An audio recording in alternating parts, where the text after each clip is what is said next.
All right. I have Frank Catania from New Jersey Housewives. You are my second uh, reality show star, actually. And I wore the shirt for you today, Frank. What you got? That's what I like. Fellow Italian. That's exactly what I'm talking about. I wore it for Anthony Ariellata, who was a former Genovese crime boss. Yep. And I'm wearing it for you too today because you're Italian. We're both Italian, so I was like, all right. And everybody's got a guy. Everybody's got a guy, you know. Um, so what's really funny is that you're on this show, and reality shows are like really not a trend anymore. But New Jersey Housewives just keeps going strong for some reason. We're going into our 14th season, John. Wow. All right. This is I've been on since season 7. Uh, Okay. and yeah, you're 100% right. Since the Housewives started, I can be honest with you, then Netflix came around. Then there's so many other franchises other than New Jersey, New York, and Orange County. But nah, man, we're hanging in there 14 years, bro. Yeah, it's still going strong. It's still happening. And I'm gonna be honest with you. Last night I sat and watched the season premiere. It was the only episode of The Housewives that I've ever watched. My wife is a huge fan of the show, and I'm going to tell you right now, the odds of me watching the second show, you probably have a better chance of me hitting the lotto twice in the same week. Bro, you know what you got to do? You watch when the guys are on. Okay. Yeah, well, That's when you watch because New Jersey has a little bit of a special group of guys because listen, we're out there much more than the other franchises. Like last year, we had a guys' night, and because I'm in the cannabis, I ended up bringing a bunch of weed to the guys' night, and it was yeah, guys make you laugh. The women they yeah. drive you crazy, bro. Yeah. Yeah, yeah. And that's what it is. Because if it was, just a show with guys, what would you do? You'd be sitting around eating pizza, playing cards, burping, getting drunk, telling stories, laughing, and nobody would watch it. I got to tell you though, back when I first started on the show, we had a very large gay following.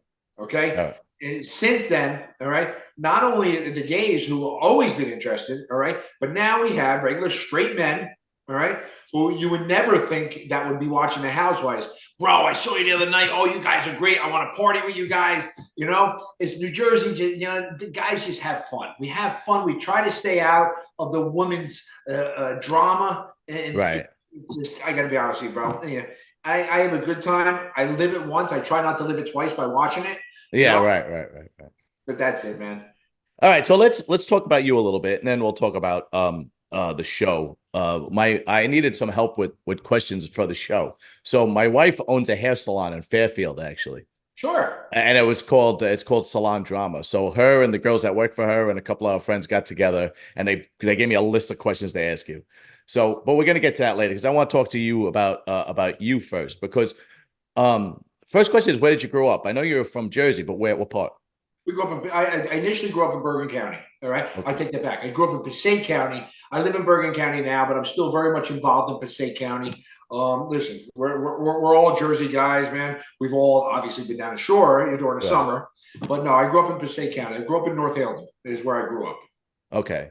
And then you went to law school. You became a lawyer, from what I Yeah, understand. exactly. Man. Became a lawyer back in 1990, 1991. Practiced law, was a prosecutor in a couple different towns. Did a lot of different kind of law. John, I was always involved in many, many different things. All right, real estate from 1991. I think I bought my first house together, where we created our own construction company. We owned Harley Davidson dealerships. I've Really? owned several Gold's gyms, several powerhouse gyms. That was one of our main things. We've always had the construction company, and now we got into the cannabis. And now we got into the cannabis. So you're always striking while the iron's hot. You know what it is, man? I try to have enough things because not everything always goes well. So when something else fails, I'm hoping something else is there. All right, Right? right, right, I'm right. hoping something else is there. So believe me, because as an attorney, I believe I was admitted in 1991. Unfortunately, but I'm not gonna lie. I got disbarred in 2017. I can't even practice law anymore. If you don't mind me asking, why did you get But disbarred? it's a long story, and I Okay. got to be honest. With you, unfortunately, I believe the show had something to do with it as well. All right. Okay. All right. Unfortunately, it did. I never had a complaint to the ethics committee. They did a random audit. They saw some money go out of my trust account, money come back into my trust account. It was from one of my best friends, who's still my best. In fact, I just saw him tonight. I see him every week during the summer. Him, his wife, and his mother I've represented. There was money I was holding in escrow.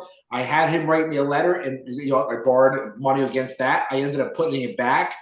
And I got to be honest, anybody else, my opinion, would have got a slap on the wrist. Right. All right. Because I shouldn't have taken out of my trust account without sending him to another attorney, and so on and so forth. And no matter who I speak to, they cannot believe I got this bar because of it. Right. Well, it seems like you're doing well, though. It opened up so many other avenues for me. All right. I would not have gotten so deep into the gyms. I would have not gotten into the cannabis. I would have not have grown our construction company the way I have. So when one door closes, another one opens. You seem like you're the type of guy, and there's only, there's guys that have skills and make a living with their skill. Like, for example, like you were a lawyer, and they'll be a lawyer for 30, 40, 50 years. But you seem like you're the type of guy that you're you just know how to make money. Yeah. Listen, you have children, John? No, I don't. Oh, once I had children, I'm knock on wood. My daughter's 28 years old. She's a veterinarian. All right. Okay. My son's 25 years old. He's on Wall Street. Knock on wood. All right. But as soon as you have children, you realize you got somebody who relies upon you. Right. Okay. I got to tell you something. I don't care what it takes. All right. It's because of them that I get up every single morning and I hustle. And I don't care what it is. It's something or another. I got to make sure that the event I'm not here one day, that they're taking care of them. Okay. Yeah. Well, that makes all the sense in the world, actually. And it's not the first time I've heard that. But there are people that just have a knack for making money. Like, you take them out of their comfort zone, and it doesn't matter. They're still going to be able to make money. And then you have people that, probably the normal, guy who might get fired from being his whatever skill he has, and he's unemployed until he finds another job in that skill, which is fine. Don't get me wrong. But then there are, like, I've met certain people like you that you could just kind of jump in and you know exactly what to do, how to do it, and make a living doing it, which is a tremendous feat. It really is. It's not something that anybody could just do. We would say, listen, I didn't get to where I got to without failing. All right. There's many times that you failed. All right. And as you're younger, it's simple because, listen, I don't know anybody who's truly successful who hasn't failed before. And I'm sure you, being Italian, I'm sure your parents are very similar to mine. You get knocked down, bro, you better get the fuck up. Yeah. You don't have a choice. Yeah, exactly. Yeah. What part of Italy is your family from? We're from a little village called Montagorich, all right, which is up in the mountains on the Mediterranean side. All right? Mm-hmm. Over there, more towards the center, the central south portion. And I'm embarrassed to say I've only been to Italy once, and that was back in 1972, bro. Right? Yeah, wow, 1972. I gotta definitely make my way back there. Your parents are first generation? No, far from it. I would say my dad is still living. My dad's here. My dad's, he was a lawyer as well. Wow. My dad used to be the director of the gaming enforcement, which was in charge of Atlantic City under Governor Whitman. My dad was the deputy speaker of the New Jersey Assembly. My mother passed away in 2007. Just an incredible woman. Her and my dad got divorced. When she got to the divorce, she was a math teacher at a high school. Ended up putting herself through school, became a doctor, and had her own practice. And she was just great, man. She was a doll. Right? Oh. All right, good. Yeah, like you said, the Italians are workhorses. They get a bad reputation, for organized crime or whatnot. But 99.9% of Italian people are basically just hardworking workhorse. Keep the grind going and making a living that way. Which is somebody, like I said, somebody like yourself, and I'm not ashamed to say it. Somebody like me, You're 100% right. Yeah. Listen, we get it done. We work. We came here, bro. We were, when we came here, remember something, we were at the bottom of the totem pole. Yeah, right. We didn't work our way up. We didn't bitch. We didn't moan. That's it. We did what we had to do. Okay. All right. Very cool. And that is the God's honest truth. How did you get introduced to the show? How did you get on the show? What's that? My ex-wife, all right, was asked to be on the show when it first started. Um, and she was my ex-wife when she was first asked. And but the relationship I have with my ex-wife is we are still very, very close, very close. She did not allow our divorce to get in the way of our children's life. And she came to me, spoke to me about it. Our children were too young at the time, so she passed on it. She was always involved with the show because she was friendly with everybody. And then season 7, they asked her to come on as full time. Our kids were older at that point. She came on. She was my business partner. We had an incredible relationship as a ex-husband, ex-wife, and it just went from there. And I was on. Now, my ex-wife has been through 2 boyfriends on the show. All right. and I'm still here. So I'm not even. She's got a boyfriend now on the show. Nice guy, Paul, who I get along great with. But they listen. They keep asking me to film. I think because I'm a regular guy, people can associate with me when they see. It's regular. I don't get involved in the drama. I try to stay the peacemaker throughout, which is becoming more and more difficult. Very difficult. Right. Yeah. And listen, even though it's on a diminished percentage, I'm still on the show. Not as much as it used to be because the drama. I gotta be honest, the drama sometimes is a little too much for me. Yeah. Well, that's it's unbelievable, and I think this is what they know that the girls love to see. My wife, it doesn't miss an episode, and it's unbelievable. I usually, if I see that she's watching it, I'm like, oh, okay, I'm going upstairs. See you later. Sometimes it's just screaming. They're screaming and yelling. Yeah. There was one episode I was watching. I don't remember, a couple of years ago. I don't remember. Right? I don't know. I was with my wife, and I watched half an episode. And I don't know if you guys were on vacation or something like that. And the girls were arguing. Everybody was together. Everybody was eating at like a summer home or a vacation or something. And everybody was eating and the girls were arguing. And the guys, I don't know which guy it was like, guys, you want to go to the bar? And every guy stood up, went to the bar, drinking. And the girls kept arguing and you guys were having a good time drinking, hanging out. Yeah. So I was like, yeah, that's why you'll never see a New Jersey guys show, because that would be the whole show. We try to get away, man. What we do is we try to be the counterpart to their drama, because everybody total drama from beginning to end in the show. Sometimes I think people, even the general audience, gets tired of it. All right. Okay. Yeah. Tired of it. And so to interject us every once in a while with our stupid antics, because every one of us is more immature than the other one. All right. We're still doing the shit that we did back in high school, bro. Right? Yeah. No, you get guys together. You got to see the guys at, what my nickname is at work? I work till 7 o'clock today. I'm a sewer worker in New York City. Okay. Oh, God bless you. You know what they call, and my nickname at work is Johnny Bullbag. I don't know where it came from. Johnny what? Bullbag. There you go. I don't know where. Sometimes it changes from Johnny Bullbag to Johnny Nutsack. I don't know where it came from, but that's me now. It's unbelievable. It's a nickname, bro. Take it as it comes. Yeah, and that's what guys do. They just break each other's balls all day long. Exactly, bro. That's it. Yeah. So you're speaking of your ex-wife is speaking of Dolores, right? Yes, I am. So right off the bat, like I said, I only watched one episode last night. Right off the bat, I like her. I don't know if I'm assuming that's her, and that's not her character, right? Then that's one thing about Dolores, and that's why my opinion is she is generally liked. All right. She also tries to keep the peace. Sometimes it becomes very hard to stick with one side as opposed to the other. Some people says she's like Switzerland, pick a side. No, she won't. Yeah. All right. Well, she's trying to be friends with everybody, and she doesn't. She wants to try to just make sure everybody gets along, but it's not happening. It's not happening. I gotta be honest with you, John.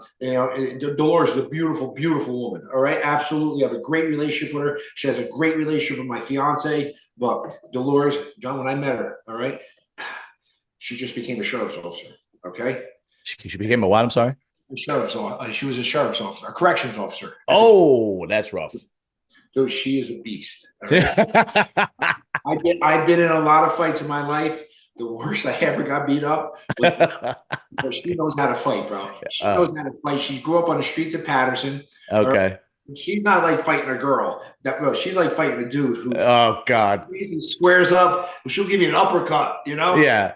But you know, she showed something on the show yesterday, and I said, okay, I like this one, right? And my wife was like, oh yeah, no, that's my fish. Dolores is my favorite. And what happened was, and usually when a girl has this trait, you know she's good to the core. Her present boyfriend was getting into an argument with somebody else. I don't know Yeah, who I it was, remember. Yeah, right? And she came over and she de-escalated the situation. She said, "Okay, time to go. We have to leave. Good night, everybody." And she, like, took her boyfriend, and they left. And my wife has done that in the past when I have gotten into arguments in public places, and she goes, "Okay, we got to go." gotta go. It's the opposite type of girl that you have to stay away from. The one that wants to escalate the situation, Absolutely. and that seemed to be Teresa. I'm not saying nothing, but it looks like a duck. It quacks like a duck. Because as soon as I said that to my wife, the situation, something similar happened with another guy and her boyfriend, husband, and then Teresa was right there, like she just amping it up, and I'm like, I can't watch this shit, but whatever. What you say? And that is Dolores. I gotta be honest with you. Dolores is the peacekeeper, to a point. All right. But once Dolores crosses that line, John, she's an animal. She's an Yeah, well, animal. I mean, we all have those, right? We all have that, threshold, right? And especially women, they have an emotional threshold that once you cross, it's like, what's that phrase? Hell have no mercy like a woman scorned. I mean, it's unreal. So I'm gonna ask you some questions that was put together for me, all right? Sure. And if anything you don't want, oh, and here's another question for you. I don't know, the guy, Teresa's new husband, right? I don't know what's up. Does he get like shit done to his face? Like, is it all because he looks like kind of like a Michael Jackson kind of thing going, like the whole. He gets red. All right. He gets red. I guess it's sometimes when he gets worked up. Maybe the blood flow or whatever he I does don't get know. I very don't know. red. He looked a little like he looked gay. He looked gay to me. I said to my wife, "Is he gay?" Like he just seemed. I don't think he's gay. No, well, he's married. I hope not. But no, he would say Louis gets intense. I am honest, Louis gets intense, and he gets himself worked up, and when he gets himself worked up, he turns a shade of red. Oh, okay, all right. Okay, so the first question that they had was, all right, we discussed this. Okay, uh, the lawyer thing, we already talked about that. Okay. Um, were you ever connected to any mob activity? But my entire life, Yeah. my Yeah. entire life, I've been accused. Okay, have I been? No, I've never been. Have I known people? I guess you would say, in the mob, per se. Right. Listen, everyone. I'm friends with everybody. I'm friends with everybody. I'm friends with law enforcement. I'm friends with the other side. Honestly, as long as you got a good value someplace, I'm friends with you, man. I give everybody the benefit of the doubt. I try to find the cup is half full as opposed to half empty. And listen, I think we all in New Jersey have associated and come across people who may have been involved. Yeah. Yes. So the answer is, I think everybody has, not only me. Yeah, especially if you're over 40 years old, right? Absolutely. Because yeah, the newer generation, it's really not there much. I mean, I talk about this a lot with the other interviews I've done with the former mafia guys that I've had on. The newer generation is it's really not there like it used to be. But when you're old, especially, if you're over 60, over 70, it was really present in your life if you grew up in an Italian neighborhood, right? It's just the way it was. 100%. 100%. All right, let's see. Next question. Were you really only friends with Dolores that whole time you were not together? Yes. Okay. So no fun, no funny business between the I two. got to be honest with you, and everybody, even other cast members would always say, "Oh, you guys are fucking. You guys are this." No, man, I got to be honest with you. You know something? Because it's Dolores. It's Dolores, right? My fiance still knows Dolores is the mother of my children. She's an incredible mother. I love her, but I would never go down that road again because I can never fulfill, all right, what she would be looking for. All right. Right, right, So right. that's it. No, yeah, no, despite what everybody says, no, man, I can be honest with you. All Are we right. more than friends? Yes. Has there ever been anything romantic afterwards? No, nothing ever. Okay. All right. All right. How many times have you been married? Yeah, she's number two. She's number one, and I got with same. I have my. I'm getting married in November. Okay, so this is your second marriage. Second marriage. Oh, okay, okay. Because we were under the impression that there was like 3 or 4 ex-wives. No, but please. Oh, okay. There was a short term of my high school sweetheart, which I think was a month, which ended up getting annulled. Oh, okay. Oh, all right, all right, okay, all right. Way younger than we should have ever, Okay. You had some kind of strange living situation with Dolores's ex-boyfriend. Ah, yes. I built Dolores's ex-boyfriend's house. Dolores designed it. I built it. That's where the two of them lived. Hmm. They ended up breaking up, and I started building myself a house. All right. So over the period of building myself a house, I was going to go rent. All right, because I did initially live by Dolores's. All right, and her house with her. All right, and then she moved out and moved in with her new boyfriend. So Dolores's ex-boyfriend, who I gotta be honest with you, became one of my best friends. One of my best Really? friends. Said, bro, move in with me. Right? Because he did. Oh, bro, I gotta be honest with you. I missed a step once, and I tore both my quads at the same time. Wow, really? Oh, it was horrible, horrible, bro. So I couldn't. I was immobilized, and he's a doctor. All right. So I ended up basically when he was with Dolores, I ended up recuperating at his house on the first floor because he had a bathroom on the first floor because I couldn't do steps. And we became close friends. So he said to me, why don't you move in? All right. Dude, I just moved. I gotta be honest with you. I just moved out last week into my new house. And Really? he was upset. He wanted me and my fiance. He goes, listen, why don't we stay here? He got used to being there. And I hope he has a big house. he did. It was a big house. And it was only him, because he works so much. So I'm there. Most of the time, my fiance is with me. I got 2 dogs, and he enjoyed it. He enjoyed it. We became, we became best friends. We really did. Okay. All right. Good. Well, it's good to hear. Okay. All right. So now you just moved into your new house. Okay. Where is your new house? You don't have to be. Okay. Fair enough. All right. Next question. Your feelings of Paulie for Dolores on his thoughts of him not being divorced after separated 10 years. Oh, yeah. He's not divorced, right? I gotta be honest with you. And the thing about this is, let's go into a little bit of background. Paulie had an issue initially with mine and Dolores's relationship. Okay. When he first came around, because he wasn't around, he didn't see it. Okay, and I was upset about it because anybody Dolores has ever been since we got divorced did not get in the middle of it. My relationship with Paulie was somewhat stressed because he had an issue with it. But as time went on and he saw Dolores and I together with my fiance, who's perfectly okay with it, he saw there was nothing to worry about. All right. Oh, okay, good. And I got to be honest with you, what's funny about it now is, like, let's say Easter, it's past Easter. So myself and my fiance, we go to my ex-wife's, Dolores's house. My kids are there. Paulie's there. Paulie's there with his kids. Okay. Mm-hmm. And Paulie's wife is there. Jesus. So I went up to his wife and I said, I love the fact that you are here, because now it's like a relationship like Dolores and I had, and Paulie had a problem with it. Yeah. And Paulie said to me, Paulie goes, "Well, son, Frank, you're absolutely right. You're absolutely right."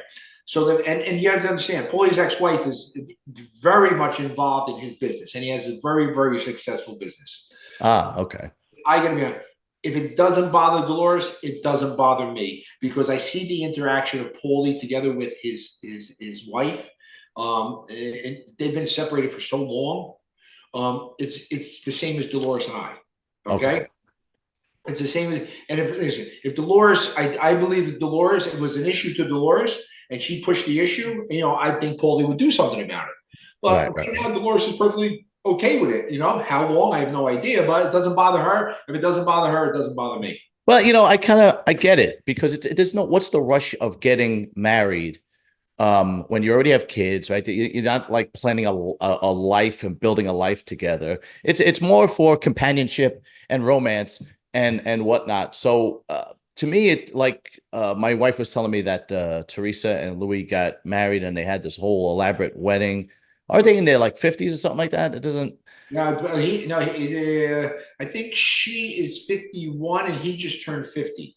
Yeah, so to me that's a little odd because my brother got remarried in his late 30s to my sister-in-law, and they just had this like little small ceremony, right? His first marriage was this huge over-the-top wedding that my father helped pay for and his in-laws helped pay for and whatnot. But when you do it like in your 50s, it just seems like you just I don't know. It doesn't seem it seems like it's more show off than anything else. I gotta be honest with you. Listen, you gotta remember something. They had a show on her wedding.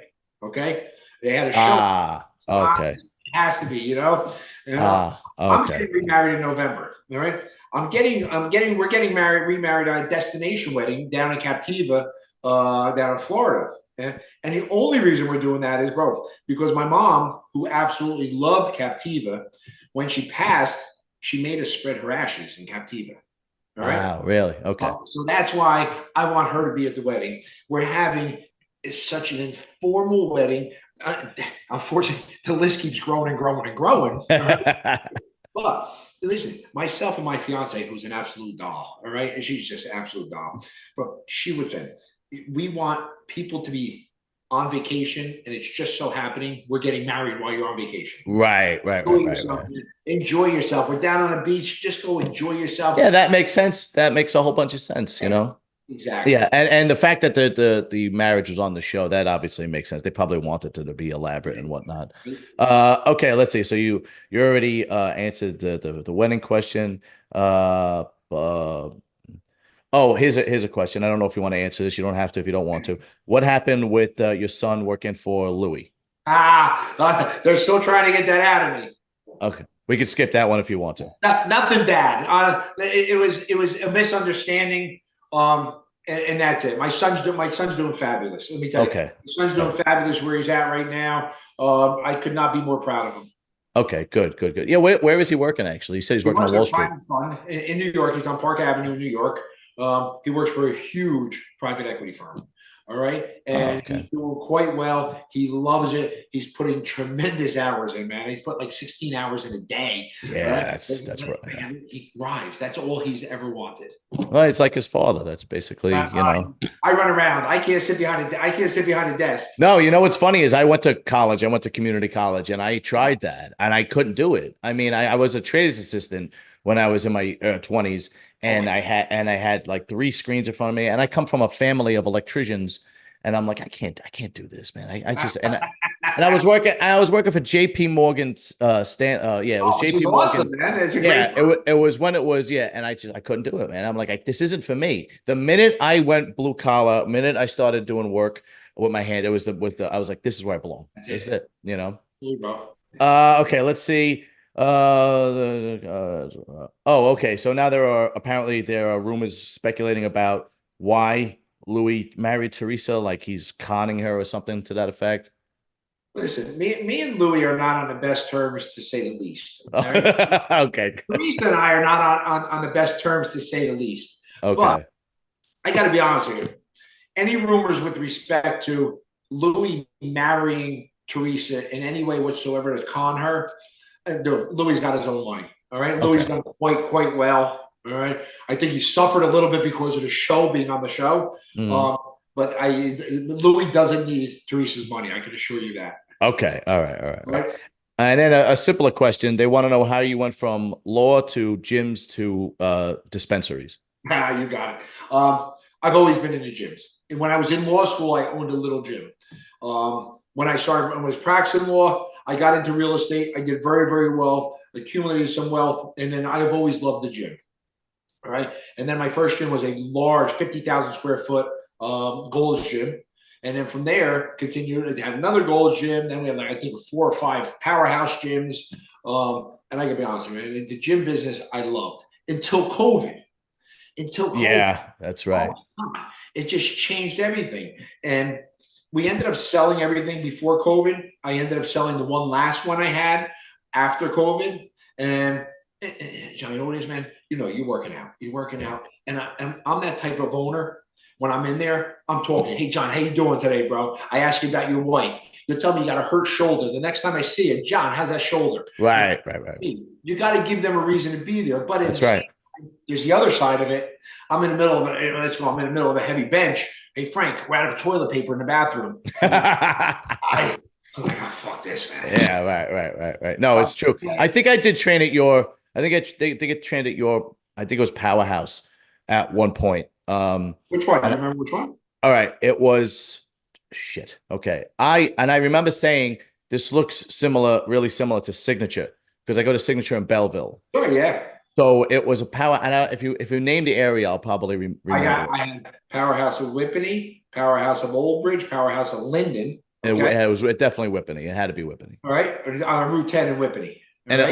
it looked very familiar to the layout looked very familiar to Signature. That's because the owner of Signature, Alex, used to own that club. Ah, okay. So that was it. Before Okay, I got yeah. it. That's why. Yeah. Yeah, I did go to that gym for I think a year or so, and then it was just too far, because I don't like going to the same gym for a long period of time. Once I'm at a gym for 2, 3 years, I get bored of it. And in order for me to keep working out, I'll just join a new gym. Yep. And so I joined Powerhouse in Whippany, and it just got to the point where it was just like too far. It's a wall. I hear But you. yeah, and what's funny is, I mean, I could have you on my other channel because I have a bodybuilding channel, and it's a Sure. really, really hardcore bodybuilding channel. And I've interviewed, Jay Cutler and Nice. Bryce Warren and Linda Murray, and I review all the IFBB Pro shows, the Olympia, and so on and so forth. But I have you on this one because I thought this was a better fit. But I fit all around. Honestly, I'm like ambidextrous. My Yeah. business partner. Well, obviously, you're in the bodybuilding. My business partner is Maz Ali. So Maz runs all. Oh my God. Right? Yeah, of course. Yeah. Yeah. I used to work for him backstage at his shows once in a while as an expediter. A handler. Yeah. But And unfortunately, God rest his soul. Did you come across Guy Del Corso? no, a guy trained me for see the trophies I have in the back? Yeah, sure I do. Those are the shows that guy trained me for. Guys are good people, man. Yeah, guy was a good dude, man. He was a really, really likable guy, and he was a really good person. And he would go out of your way for you. He's And a, he's a good yeah, man. when I had moved to Jersey from New York, and I was looking for a gym, and again, another friend of my wife said, "Oh, John would like this gym. It's called Guy's Gym. It's in Hawthorne because it's a hardcore gym. It's more about bodybuilding." So I went there and I That joined. was my first gym. Oh, really? Before it was Guy's Gym, it was a place called Fitness World. That's when I used to own it. Really? Yes. Yeah, I know what you're Ah, talking about. okay. And then I did a few shows, and then I started working backstage a little bit when Guy asked me to for Maz because he would be an expediter for Maz's shows and so on and so forth. But yeah, it's a small world, man. It's unbelievable. Absolutely, bro. Now, how did you get into the dispensary after the gyms? So what happened is a friend of mine who moved out to Colorado was involved in it quite some time because that came around before New Jersey. And he knows that we had some political connections in Jersey and it was going to become legal in Jersey. Came here. So this is a progress that, let me tell you, we've been in this progress for nearly 5 years getting ready. Really? It's just come to fruition. And what I do is I consult from beginning to end, from getting a license to opening the doors. With the construction company, we build it for you. We do everything. Interview the employees, you name it. All right. So I gotta be honest with you, I get bored. And when I sold the gyms, I get bored. And when I get bored, honestly, I get depressed. I get depressed. Yeah. I can do something. All right. And I got into the cannabis, and I got to be honest with you, it's just renewed my entire interest, that fire inside you, Yeah. So, and I was never a cannabis person. I didn't smoke. High school, maybe. Yeah, absolutely. So I had to learn the entire lingo. I had to learn all the products. I had to learn there's so much I still don't know. My God. Give me an ounce of banana kush. Yeah, exactly, bro. Exactly. I'm like, what is that? Yeah, what's funny is that yeah, I never got into it either. Like you said, I was, in high school maybe here and there, but now that it's so strange that now that it's legal because growing up it was like so shunned. It was like we still got a stigma. We still got a stigma because people still feel that way a little bit. The same thing with it. But I got to be honest, there are so many therapeutic. There are so many positive sides. Sleep, pain, anxiety that it handles. And because we're able to manipulate and handle different CBD, THC ratios, bro, there's stuff that makes you feel great. You don't have to feel high. You don't feel high. really. Yes. So, dude, I don't like the feeling of feeling high. And I told my girls this who handle, they know much, much more about it than I do. And I gotta be honest, they gave me something. Dude, your body just relaxes, almost like you're a piece of jello. But oh, your mind? You're totally perfect. Yeah, see, I would like something like that, but Yes. unfortunately, I get drug tested at work. Yeah, right. It's And still right. it's a random drug test too. They just come every one of That's it, right? and they line everybody up, and it's like, ah, shit. But Uh, I think when I retire, I'm gonna start smoking weed. Good for you, man. It'll relax you. uh I promise you. would be friends with okay. We'll do okay. How much is it? This is okay. Okay. All right. Did the producers try to manipulate drama? Because you're the second reality TV show person I had on. The first one was Tommy Perno, Tommy Cheeseballs. He was on the MTV True Life. I don't know if you remember that. It was before New Jersey Housewives, not New Jersey Shore, Not sorry. too sure. Yep. And you might know him because he lives in Jersey. But we're still friends till this day. Him and I we hit it off from that interview when we actually hung out a couple of times, whatever, blah blah. And he had told me that during that time, like they would do things that would actually trigger drama for the show, and or they would edit things out to make it look a certain way. And I remember one of the things that he said, they were crossing the street and it looked like he was getting into a fight with somebody just crossing the street. But he said what had happened was somebody was bothering the camera guy, and he told the guy to stay away from the camera guy, and then it erupted into an argument, and then they just edit the piece out where the guy bothered the cameraman, so it makes him look like a thug, right? Yeah. Do they do things like that? Listen, I may not agree all the time with editing, all right, but what you see on TV with us, I can't answer for everybody else. With us is pretty much what was filmed. Everybody asks me all the time, "Oh my God, is it scripted? Oh my God, is it?" And I always say, unfortunately, it's not. I wish it was, because between some of the cast members, between family, right, there is such deep hatred that honestly, I feel bad. I wish it was fake. And I tell them all the time. But what the producers do, they don't tell you, oh, you're going to say this, you're going to say that. John, what they do is they take you and they put you in a situation, all right, where they know exactly what the results are going to be. Right. Yeah. Okay. That's what they do. Yeah. So it's not that they tell you, oh, you're going to say this, you're going to say that, right? They just put you in situations, listen, honestly, where, well, Ray Charles can see what's going to happen. Right. Have you, who, besides Dolores, you have an attachment to her beforehand. Who are some of the girls that you've developed a likeness for just from meeting through the show? I met, I've always been friends with Joe Gorga. All right. So Okay. I knew Melissa beforehand. All right. I got to know Margaret from the show. Okay. And Teresa I knew beforehand. All right. She's been friends with Dolores for, oh my God, 25, 30 years. All right. Right. Jennifer, I just met her through her, and I like her husband very, very much. Okay. Jackie's on the show. I love her husband as well. I gotta be honest with you, the guys on the show, most of the women, other than Teresa, Melissa, everybody else, I met through the show. And I formed a good bond. Margaret's husband, Joe, is one of my close friends on the show. Joe Gorga is one of my close friends on the show. I used to represent John Fuda. All right. So I knew John before he came on the show. And that's it. I can be honest with you, man. It's been a good experience for me. You know, the rest of the people, I think, have lost their minds. And I think that's because I stay out of it. I try to stay out of it. All right? It's one of the reasons, which, listen, not everybody likes me, but overall, I'm pretty likable just because I'm a regular guy and I'm not looking to start trouble. I'm trying to, life's too short, man. Life's too short. Come on, enjoy each other. Why you woke up this morning, and I'm one of those people. I woke up this morning. It's going to be a good day. It's going to be. I got 2 healthy children. I got a healthy fiance. I woke up this morning, John, man. And listen, I got it better than freaking 90% of the people out there. Well, that's probably why they wanted you on there, because you're almost like a the voice of reason, right? You're the positive energy. I think the guys provide that for the most part, right? But when the girls are, bring the drama. How did it? How does it feel like being followed around by a camera all day long? Like, when you wake up in the morning, is there a camera in your face? No, honestly, no. When we're filming, all right, and only during the filming. The film usually is a period of 3 months, maybe 3.5 months.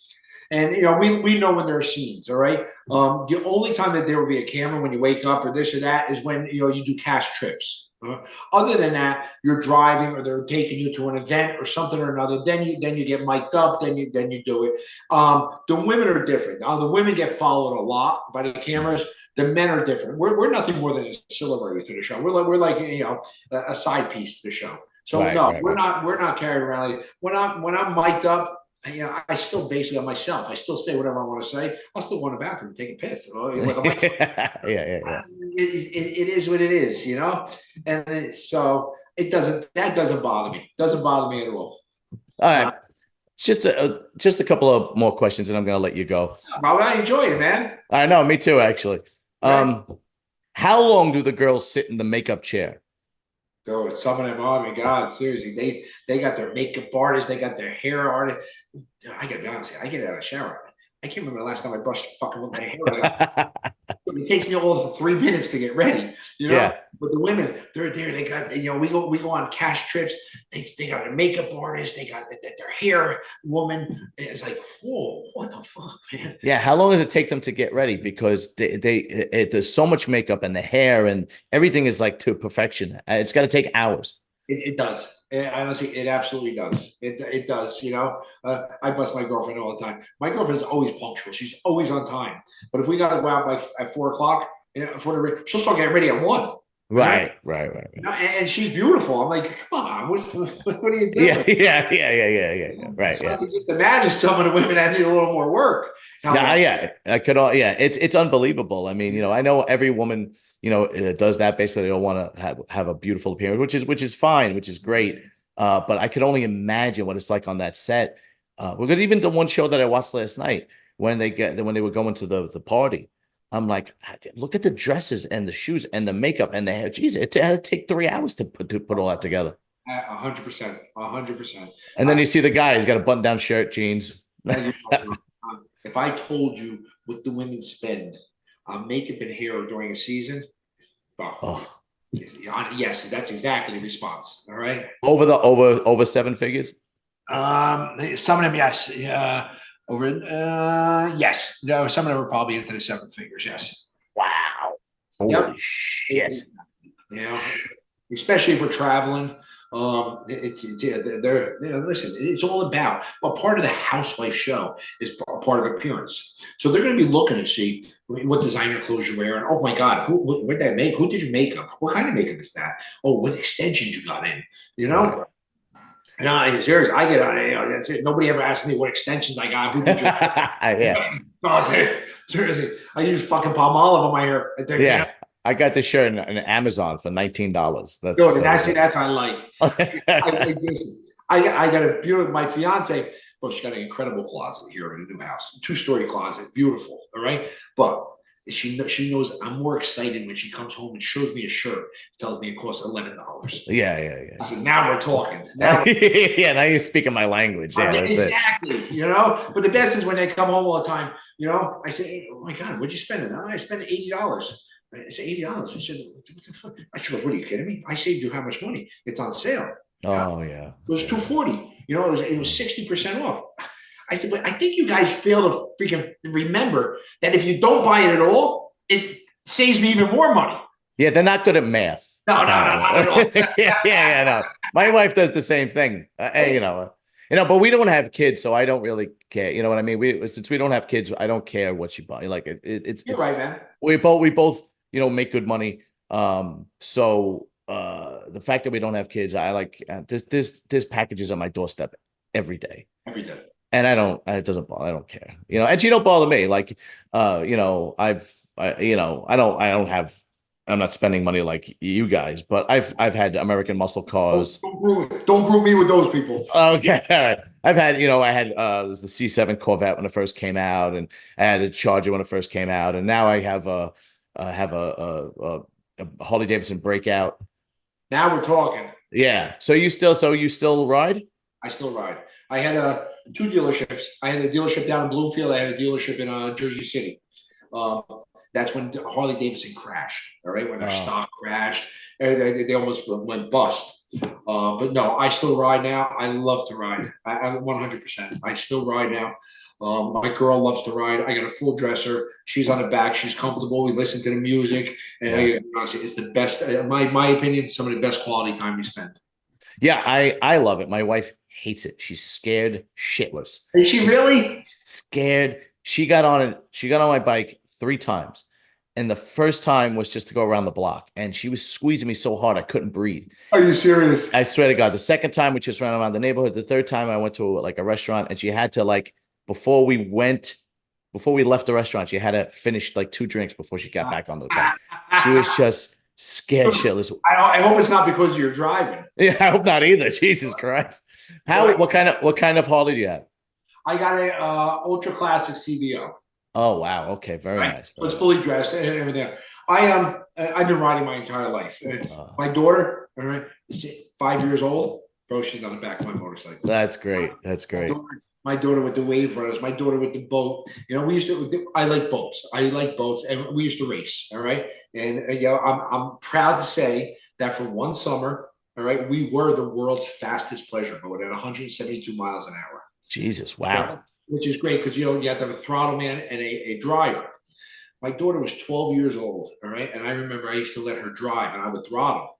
And bro, we take the boat up to 140, 150 miles an hour, and honestly, not skip a beat. She's a beast, man. Daughter, that's fantastic.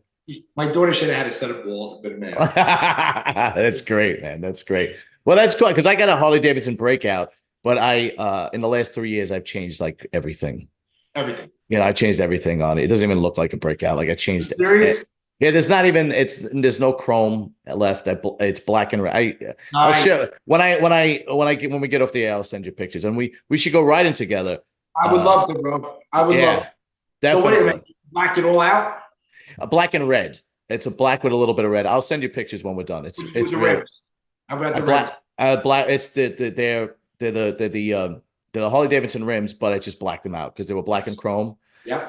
And I changed everything, and then I made it stage 2 as well. I put the cams in it and the exhaust and the air intake and what are you up to? 120 or 113? No, the engine's actually 105 because it's a 103, but because it's a 2015, it was a 103. Exactly right. But you got some balls. Yeah, so I went up to now it's like pushing like 100 horsepower maybe, but more than absolutely. So how long do you think you're going to be on the show, or you think you're going to drag it out as long as possible? Or listen, I enjoy it. I got to be honest with you, I enjoy it as long as they continue to ask me back, and as long as I continue to enjoy it. I got to be honest with you, I stay on. I would stay on. Great. I do enjoy it. What's nice about it? Let me tell you what's nice about it. And this is one of the reasons which I think I'm somewhat liked, all right, is no matter where you go, I gotta be honest with John, no matter where we go, sometimes internationally, all right, people recognize you, okay? People come up, and my fiance is always with me. There is never a time that I will not stop, take a picture with you, talk with you, and honestly, smile about it, because you want to know something. The fact that you watch me and that you see me and that means something to you, guys. I gotta be honest, that's huge, and it could be gone tomorrow. Right? So everybody, I am one of the nicest people to the fans, nicest people to my followers. We have BravoCon every year. I just spend hours just saying hello to people, taking pictures with people, because it means so much to them. It means so much to them because listen, what we take for granted being on a show, right, is so, dude, I gotta be honest, I do. I love it. That part I love. I truly do. And what we do is, Dolores especially, she uses her platform, Dolores, for so many things. For the homes in Patterson, all right, the women's homes, the women's the shelters, violence against the women, and on top of that, pets. Dolores has gotten over 100, way more than 100 dogs, cats adopted who would have probably been euthanized. Really? Right? Yes. We're our family is a huge, all right, animal lover family. Yeah. All right. And that's one of the things. Dolores has used her platform to do such good things. She really does. All right. Well, that's obviously why you're, very likable. Because when I told my wife that I was interviewing you, um, she said, "Oh, he's my favorite. Yeah, everybody likes him." I see. I love that, man. See, you have no idea. Stuff like that, I absolutely love. All right, good, good. And I hope, I could relate on a very small scale. So what I mean by that is occasionally somebody will recognize me from my podcast. Yeah. And of course, it means the world to me, right? Because you work so hard on a Yes. podcast and you want your content to be out there. And then every once in a while, somebody will call me or text me or email me to be on their podcast. And of course, I'm like, yeah, definitely, I'll definitely Absolutely. come. So hopefully one day I'll be able to, kind of be on your level where people will just be like, "Hey, John, I love your show." All the time. It's really, bro, summer's coming up. Summer's coming up, and it's just funny, right? And, we're always hanging out with our friends down the shore. We have a shore house down there, and we go to the boardwalk, the Jersey boardwalk, and you Mhm, walk down the boardwalk, and that's the crowd. That's like the Jersey housewife crowd, okay? right. And you go, and I gotta do it all over. It's just coming up, and it's just. Dude, I love it. I used to hang out at the Jersey Shore, and now you walk down the boardwalk and people see you and come over, and it means something to them to take a picture. And I give me honest, I'm close friends with Roger, all right, from the Jersey Shore. Okay. Okay. And a lot of times we go out together and people recognize the two of us, bro. And he's the same way. He's the same way, man. The two of us have notoriety because of our ex-wives. All right, that's the only reason we're on the show. All right, Right. it's still nice. And my fiance deals with it great. You have women coming up sometimes kissing you. Oh my God! Sometimes you see my DMs in my Instagram. So it's Yeah. Yeah, I don't have that problem. oh my God. Yeah. Oh my God.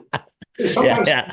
you got your phone and you're like this because you're looking at the video. You're like, Yeah, I don't have. Yeah, unfortunately, I don't have that problem. you know, you know.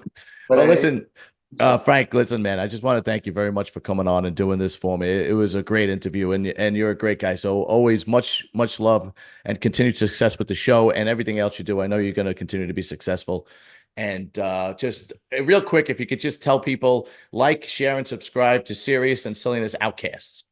I have 100. All right, guys, do me a favor. When you post this, make sure you tag me. I'll put it out there because I got to be honest with you. This is one of my favorite podcasts. I had a good time, bro, talking to you because it seems like we came from the same place, bro. Thank you very much, sir. I We came appreciate from the same everything. place. Absolutely, we did. Absolutely, we got to stick together. For sure, bro. I wish you nothing but the best, man. You competing anymore? Any more competition? No. Right? I'm just a critic on the microphone for bodybuilding now. That's Are it. you serious? Yeah, I don't do that shit anymore. Fuck No, that. I like. listen, I loved it. And bro, I've only been in 5 shows my entire life. All right. Yeah. I've never listen to me. And guy, unfortunately, was one of the people I beat. I've never lost. I won my weight class. I won the overall. I was getting ready for the Masters Nationals one year. All right. Well, I tore my pec so bad. Wow. Yeah. Horrible. And what I did is I had so many things going on that I pushed it off. And bro, it wasn't until 2 years later that I went back to try to get it fixed, and nobody would touch it. Nobody would Hmm. touch it. So that was the end of my bodybuilding career. So honestly, I still train at the gym. I don't train like I used to. Of course. Body parts are falling off and shit and everything else. Yeah, So I like to eat. I like to eat. I don't want to diet. I don't want to pose. I don't want to. It was just and let's be real. I got to be real. I didn't have the genetics to compete with the big boys. The most I ever weighed on stage was 181. That was, serious? yeah, swear to God, I'm like 200 pounds now. The most I ever weighed was 200. And then when I went to Team Universe to see a national level show and I saw who was winning, I was like, I'm never going to look like that. So, Listen, you look great for that day, but it's so my trainer. Oh, my trainer used to bring me over 300 pounds in the off season. I was 305.